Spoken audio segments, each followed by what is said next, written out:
Hello YouTube family, कैसे हैं आप सब। आई होप आप सब बहुत बढ़िया होंगे, स्वस्थ होंगे और एकदम मस्त होंगे। तो फ्रेंड्स, आज बात करने वाले हैं पर्सनल ग्रोथ फ्रॉम वुमन के बारे में। ये बहुत ज़रूरी है क्योंकि फिजिकली तो हम ग्रो कर जाते हैं, हमारे हार्मोन्स बहुत सारे चेंजेस के थ्रू गुजरते रहते हैं, लेकिन पर्सनली क्या हम ग्रो कर पाते हैं। तो आज मैं आपके साथ 8 ऐसे टिप्स शेयर करने वाली हूँ जो आपको ऐसी जर्नी पर लेके जाएंगे जहाँ आपको आप अपने आप को एक बेहतर फीमेल्स महसूस कर पाएंगी। और एक वक्त ऐसा आएगा जब आप अपने आप के साथ, खुद के साथ कंफर्टेबल हो जाएंगी और बहुत ज़्यादा बेहतर महसूस होगा आपको। तो सबसे पहली चीज़ जो हर फीमेल को करनी चाहिए वो ये है कि अपने आप को जानो। कितनी औरतों को ये तक नहीं पता होता कि उनको क्या पसंद है, उनको ये भी नहीं पता होता कि उनका फेवरेट खाना कौन सा है। क्योंकि अब तक जो बच्चों को पसंद है, जो हस्बैंड को पसंद है, बाकी फैमिली मेम्बर के हिसाब से वही बना लिया, वही खा लिया, बाहर जाके भी वही ऑर्डर कर लेती है। तुम लोग ले लो, मैं तुम में से थोड़ा सा शेयर कर लूँगी। अपने लाइक्स नहीं पता, अपने डिसलाइक्स नहीं पता, कोई सपने ही नहीं है, कोई डिज़ायर ही नहीं है।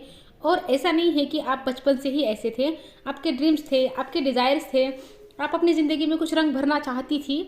लेकिन इन सालों में सेक्रीफाइस और एडजस्टमेंट की ये जो जर्नी है ना, ये जो कंपलसरी है हमारी फीमेल्स के लाइफ में, वो ऐसे मोड़ पर लाके खड़ा कर देती है कि अपनी इच्छाएं ही नहीं पता लेडीज़ को। बहुत सारी वुमन को ये पता ही नहीं है कि उनको पसंद क्या है। लेडीज़, अपने आप को जानो, खुद के साथ वक्त बिताना शुरू करो, अपनी ज़बान को समझो कि मुझे कौन सा टेस्ट अच्छा लगता है। मुझे दही भल्ले बड़े अच्छे लगते हैं, या मुझे शाही पनीर के साथ नान पसंद है, या मुझे चाइनीज पसंद है। कौन सा खाना पसंद है आपको, बाहर जाके क्या ऑर्डर करोगे, आपको किस तरह से रहना पसंद है, आपकी विशेष क्या है। अब इस रियलाइजेशन के बाद आप अपनी ज़िंदगी को क्या डायरेक्शन देना चाहते हो, समझो, अपने आप को समझो, ये बहुत ज़रूरी है। दूसरी चीज़, आपको छुटकारा पाना शुरू करना है ऐसे लोगों से जो आपको हमेशा नीचे ही खींचते हैं। वो टॉक्सिक लोग जो जो जो है ना आपकी ज़िंदगी में, जिन्होंने आपको नीचा दिखाने के अलावा कुछ भी नहीं किया है। और ऐसे है ना, अपने ही लोग होते हैं, बाहर वालों को तो हम इतना हक देते ही नहीं हैं कि वो हमें इस हद तक हर्ट कर दे। आपकी रिश्तेदारी में और फ्रेंड सर्कल में ऐसे लोग हैं जो आपको बेइज्जत भी कर देते हैं, आपका मजाक भी उड़ा देते हैं, जिनसे मिलके आपको बिल्कुल अच्छा नहीं लगता। मतलब उस मीटिंग के बाद, उस गैदरिंग के बाद ना, आप अंदर से अजीब सा फील करने लगते हो। आपको समझ में नहीं आता क्यों ऐसा लग रहा है, पर लगता है आपको अजीब। तो ऐसे लोगों से धीरे धीरे कटना शुरू कर दो, कटने लग जाओ।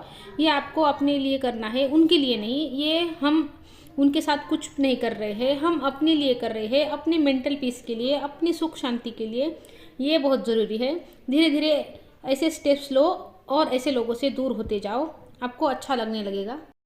उसके बाद जो थर्ड चीज़ है, उसमें आपको लिखनी है 3 ऐसी चीज़ें जो आपके साथ अच्छी हुई है और होती है।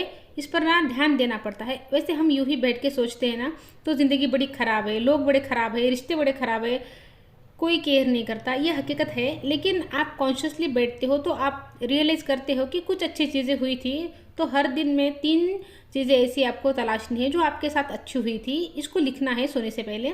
बहुत छोटी चीज़ें भी हो सकती है, जैसे आप आज वॉक पर गए, वॉक पर जाके आपको बहुत अच्छी फीलिंग आई, बहुत अच्छा लगा।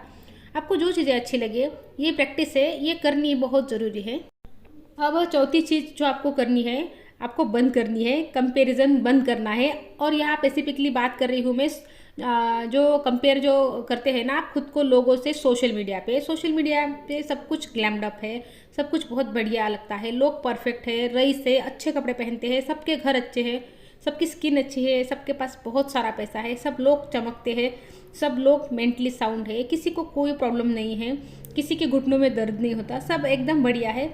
कंपेयर करोगे एक वर्चुअल दुनिया को खुद की रियलिटी से तो बहुत दुख होगा। बंद कर दो कंपेयर करना। सोशल मीडिया एक फेक वर्ल्ड है, ये हमको नहीं समझ आता। हमको यहाँ सब परफेक्ट लगता है और आपको नहीं पता कि हमारी ज़िंदगी में हमारा स्ट्रेस, डिप्रेशन एंड एंजाइटी का सबसे बड़ा कारण है अपने आप को जब हम कंपेयर करते हैं ना। वो लोग इतना ट्रैवल कर रहे हैं, वो लोग इतना घूम रहे हैं, इंजॉय कर रहे हैं, आपको नहीं पता उन लोगों के लाइफ में क्या चल रहा है। वो कुछ सेकंड्स में, कुछ मिनट्स में अपनी ज़िंदगी दिखाते हैं, हकीकत नहीं मालूम। तो कंपेयर मत करो। कंपेयर करना है तो रियल वर्ल्ड के लोगों के साथ करो, थोड़ा ठीक है ये। अब पांचवी चीज़ जो आपको करनी है वो है डी क्लटरिंग। ये कॉन्सेप्ट ऐसा है कि इसमें ना हमको चीज़ों के साथ बड़ी इमोशनल अटैचमेंट हो जाती है और हम होल्डिंग स्टार्ट कर देते हैं। हमने पुराने कपड़े बहुत संभाल के रखे हैं, कोई पुराना फर्नीचर रखा है, कई किताबों का ढेर पड़ा है, जो घरों में ऐसे ढेर से लगे होते हैं ना, कहीं कहीं पे होल्डेड सामान बहुत निगेटिव एनर्जी रिलीज करता है। कुछ कपड़े ऐसे रख देते हैं जब मैं वापस से पतली हो जाऊंगी ना तब तो पहनूंगी। कुछ ऐसे आउटफिट्स रखे हैं ज़िंदगी में जो कभी नहीं पहने। किसी ने कुछ गिफ्ट दिया था जो हमने कभी यूज़ नहीं किया, शेयर करना शुरू कर दो, डोनेट कर दो। आप अपना एक रूल बना लो कि किसी चीज़ को किसी चीज़ को, कोई कपड़ा, कोई आउटफिट, कोई सामान अगर मैंने 1 साल तक यूज़ नहीं किया तो मैं आगे भी उसको यूज़ नहीं करूँगी। उसके बाद उसको मुझे डिस्कार्ड करना है। आप डोनेट कर सकते हो, शेयर कर सकते हो। डिक्लटरिंग इसको ये बोलते हैं। बहुत सारा क्लटर इकट्ठा हो जाता है ना, ऐसे लगता है कि वो घर में हुआ है लेकिन वो दिमाग में इकट्ठा होता है और उसको देख देख के हमको बहुत रेस्टलेसनेस आती है। तो ये बहुत ज़रूरी है कि आप डिक्लटरिंग करते रहें। छठी चीज़ जो आपको करनी है वो ये है कि नेचर से जुड़ना है। घर के अंदर गर्मी में एसी में बैठना, कूलर में बैठना अल्टीमेट सोल्यूशन लगता है। कोई सीरीज चला दी और बैठे हैं। नेचर से जब कनेक्शन छूटने लगता है ना तो मतलब हम अपने आप से ही डिस्कनेक्ट हो रहे हैं, क्योंकि हम इस नेचर का ही पार्ट है। धरती, गगन, जल, वायु, इन्हीं चीज़ों से हम बने हैं। तो बाहर जाओ, वॉक करो, घास को देखो, फूलों को देखो, सूरज को देखो, बादलों को देखो, नीले आसमान को देखो, जो भी रात में सितारे हैं ना उनको देखो। नेचर को थोड़ा सा अप्रिशिएट करो, ग्रीनरी को देखो। उम्मीद जगती है जब रात के बाद फिर से सूरज उगता है ना, उम्मीद जगती है। जब आपको बिल्कुल ही डार्क फील होता है ना कि मेरी ज़िंदगी में कुछ भी नहीं है, नेचर आपको वो उम्मीद देगी कि तुम्हारी ज़िंदगी में भी खुशियाँ आ सकती है।